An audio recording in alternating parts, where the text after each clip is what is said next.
Hey everybody, I am Red King from Send More Robots, and welcome back to Space Engineers. So today's video, this is kind of just a little update video I worked on because I have built a new ship, and this is actually one of my first like large ship designs. It's not like the most fantastic. It doesn't have like crew quarters or anything like that. It's kind of like in a mindset for me. The setting wise, it's like a like planet to planet troop transport, kind of maybe even something within like the system or something more like quick trips or anything like that.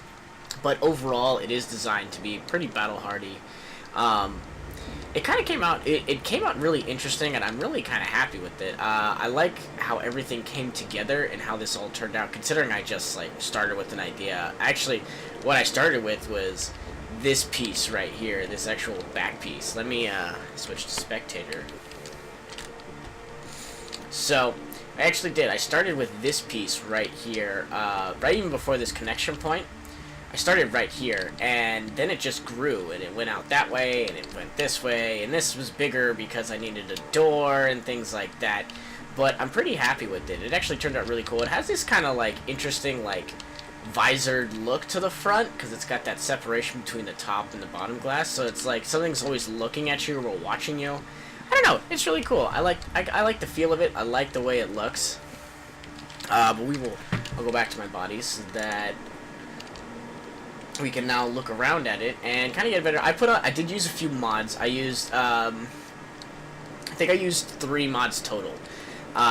One is the sloped and armored thrusters. Those are my favorite.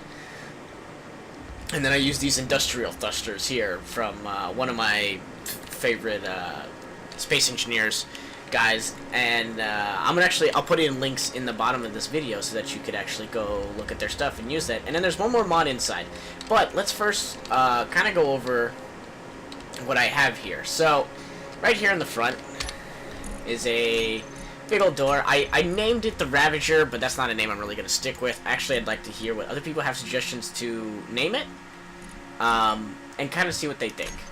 So this has a big old open door that actually opens up like this. It's a little dark in here because I made this ship when the lights, the spotlights were all janky, so they didn't really work. So I need to put in some spotlights to kind of give it a little bit more life in here and everything. These two things right here actually have a function. And, you know what, I'll show you that right now. No. Yeah, I'll show you that right now. I'll show you. So if I can get off here. So as you can see, there's 2 little pods down here. And if I go in here, go back to the Ravager, let's see. So right here, this should be it, yes. So if we hit this and we reverse it, there's actually 2 missile pods that come out of the bottom there. And it's really cool because I have 2 missile pods there, and I have 1 missile pod here. So that even when these are retracted and the door's up, those missile pods right there can still fire and just relay some fire. These missile pods are on rotors, so they do rotate. They rotate 90 degrees left and right, so that this one covers the right-hand side, and this one will cover the left-hand side. And they'll have full cover all the way around, which makes it easy from a like front 180 degrees all the way around view without actually getting into anything more complicated. There's other turrets and whatnot to kind of get into that sense. I will show you those. As you saw before, there were interior turrets. We're gonna fully put this. We're gonna hide them back up, and as you can see, they lift.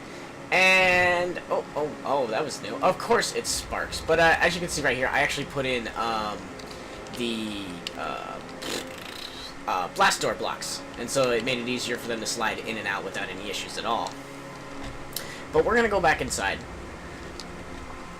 So this actually has gravity fields on it as well. It has gravity generators. Bloody hell! There we go. So that's what these are. These 2 things are actually holding those pods in there. The rest of this space is actually going to be used for smaller ships like surveillance ships, or a like a small troop, not even troop transport, like personnel transport that they can use to get. This one would stay in space or in orbit, and then you could have one come out and land on a planet. This actual wall I didn't have here before. It is actually just left open, and then we managed to put these doors here. There's the interior turrets there, and there's two interior turrets there, so that there's always kind of some protection. Especially with these hiding back here, they're easy to miss. I actually completely forgot about them until right about now. This no crosshair thing, it makes it difficult. And here's the next. This kind of takes you to the next room. This actually splits you off into two different directions. There's the interior turrets here, which this actually takes you further back, which I will show you in just a second. But we're going to go up here first. This is the command center. So that's like that turtle, or that, not that turtle. Well, it kind of is like a turtle. That turtle face to it. Right now there is a bug with the lights, so if I hop in... Oh, so this, I actually used like 4 mods just for the chairs and whatnot. Let's see. Did I make one? I did not. So I believe it's from... Yes. So from there to here, all the lights are off. But as you can see, if you look down at the lights, they look like they're registering they're on because they're not dark anymore. But there's no light in here, and you have to look at them a certain way. Oh, is that the sun peeking through? That's weird. I don't know. It's kind of strange. Like yeah. See, as you can see now, the lights are on because I'm looking away, and then I look back, I look right, and they're on again. And it's really kind of annoying. It's kind of a setup they have right now. Hopefully they'll fix it soon, but we will see. This right here is like the main command chair, so you would actually be sitting here while you have people on left and the right who are on the turrets, while these people are commanding the actual ship forward and back, making sure you're not crashing and dying into things. But I kind of had it a more rigid setup. Like you can see there's teeth here. There's like ridges on the outside. I kind of wanted to give it more of that, like, I don't know, offensive look. I thought it looked cool. I always do that. I always walk down that. But yeah, so this is, and this will take us.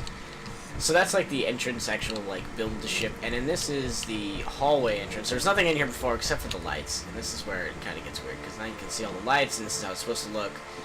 There's the interior turrets there.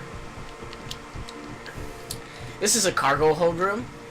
So as you can see, there's just a few cargo containers. It's just meant to like hold some items, or just enough so that you can get, you know, get to where you need to go. Other things like that. As you can see, there's orange lights, and this was supposed to be cooler. So you can see there's orange lights there, and I have a sensor actually on the other side. So when you walk in, those lights are supposed to turn on and off. So as you can see, that one light is turning on and off, and it's supposed to be like, danger, danger, you are in the reactor room. Bad things will happen here. But yeah, that's the ship right now. I will go on the outside. Well, actually, go out here because this is already here. So as you can see, there's two turrets up here. They're turned off right now because the last time I showed this to someone, it tried to murder them. But two turrets right there that we can take control of. There's actually a large cargo container and the connector right there, so that this ship does decide to go long distance. You can change out the cargo hold over there, and you can make it like a cryo room. And so if you wanted to do, because it does minimal, it requires minimal amount of maintenance because it's such a slender design. This is this can be used for ammunition, which is hooked up to those guns right there, and it's used for supplies, which is actually hooked up. It's not even hooked up to the car. It actually is hooked up to the cargo room. So it's hooked up here, so it's connected to the cargo room, so then you can have, you know, weapons or anything else in there. And it's also hooked up to the engine room, or the reactor room, so that now you can actually supply with power. And it's all hooked up. Everything actually on here is survival ready. Everything is hooked up, ready to go, ready to use. This is actually the rear of the ship. This is how it would move forward. I had to do a lot of adjustments because these industrial thrusters are 3 times stronger than these, but the issue I had was it still was not giving me enough push, and it wasn't going fast enough. So I actually added those two on, I added these two on, and it actually gave me more push for what I needed. And then, well, it didn't actually give me enough, because then I had to put these on, and now I have more thrust, so that the industrial, it also added a better look to it. That kind of gave it this tucked in, like, legs shooting kind of look to it.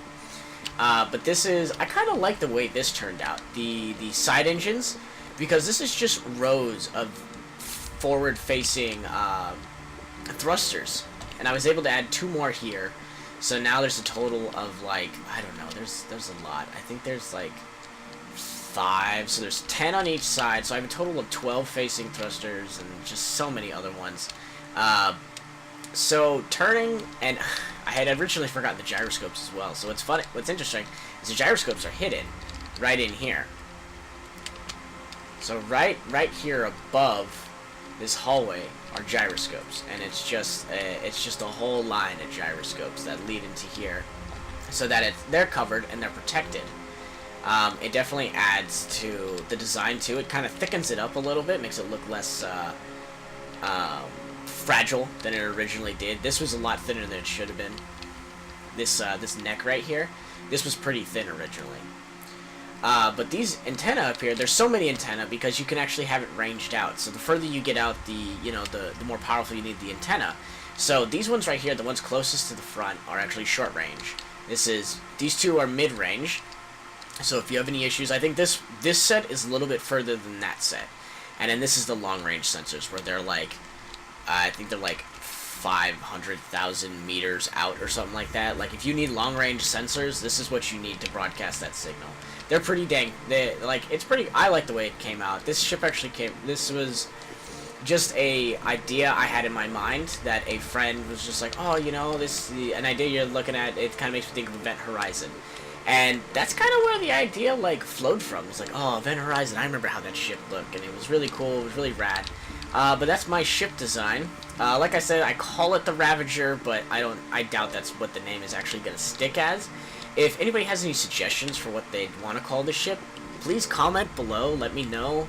I'd like to come up with different names for this one, because I really like the way this one came out.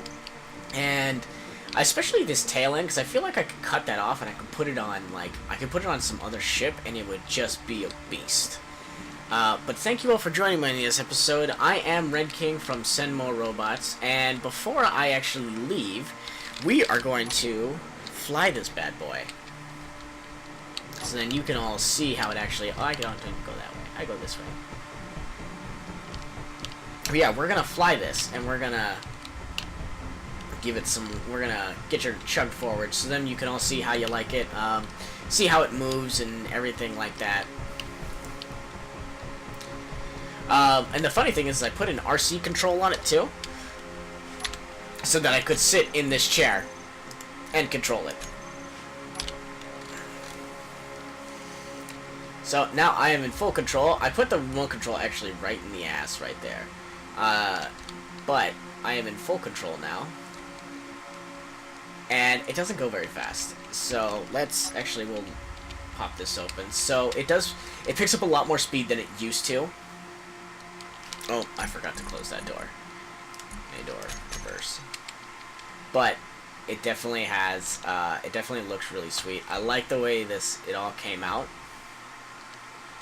Its turning is not the most amazing. But again, it's designed for more of a straight shot flying. It's not meant for any like maneuvering or anything like that. That's generally why you would keep some fighters inside of it, so that you could actually fight your way through, get things, not have to worry about. Oh no. But you could, yeah, you would have fighters who would actually be on this ship, or surveillance crew who would actually be the ones who would primarily keep up most of the, any attack pressure or anything you needed to do on that. This would basically just be like chug in, handle something, like drop off some things, or like kind of make contact with a small planet and then basically jump out and go about its business. But yeah, this is the Ravager. I want to thank you all for joining me on this episode. If you want to see anything else from the ship, or any other thing you want to see me build, really, or if you have any suggestions about things you would like to see, like, let's say in the survival episodes, or like what we're making here, or anything like that, just let us know. Comment below, like if you really want to see this video, if you like this video, if you want to see more of this kind of stuff, and always hit that subscribe button. Alright guys, always remember who you are and what you are. Don't go causing any trouble out that world, and always remember, hit that subscribe button. Bye, guys. Things are not going well. Jesus.